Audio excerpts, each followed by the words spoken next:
This segment brought to you by Kansas Farm Bureau, the voice of agriculture. To join today or for more information, go to kfb.org or... I would say that when you look at how a business is going to transition to the future, you should keep the focus on the business planning. And if you can keep it as logical and keep it as unemotional as possible, which is almost impossible, but if you can focus on the facts, it will make things go a lot better. And also, if you can focus on the future. Most people can agree that we want our business to continue to move forward into the future, and how are we going to assure that?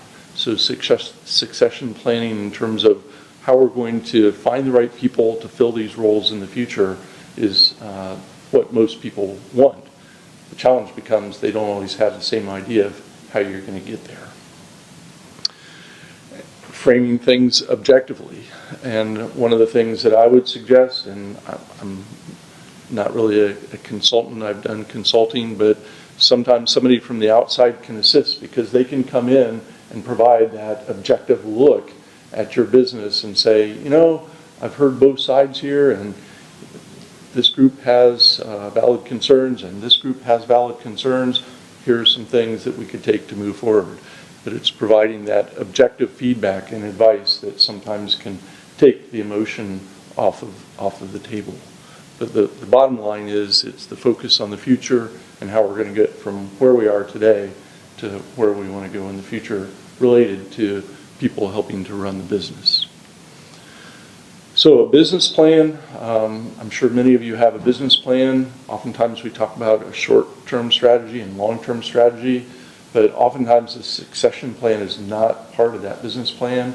I would make the argument here that that would be something that you should consider adding to your business plan, and it involves outlining the vision with specific goals and strategies, and then looking at the people within your business. Outline each person's role over the next several years, including those who might enter or exit the business.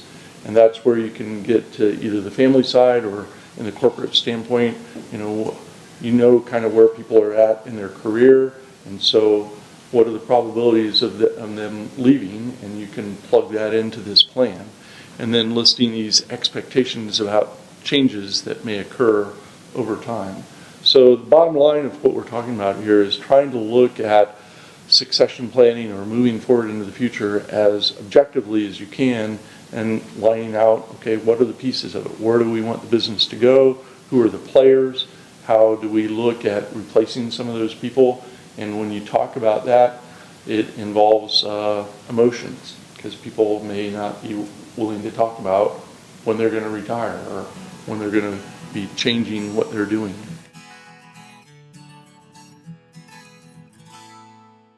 Kansas Farm Bureau, the voice of agriculture, represents grassroots agriculture. The state's largest and most powerful farm organization stands up for its members through leadership development, agriculture education, legal defense, environmental advocacy, farm safety, and risk management. Members also enjoy money-saving benefits. To join our organization today or to learn more, go to www.kfb.org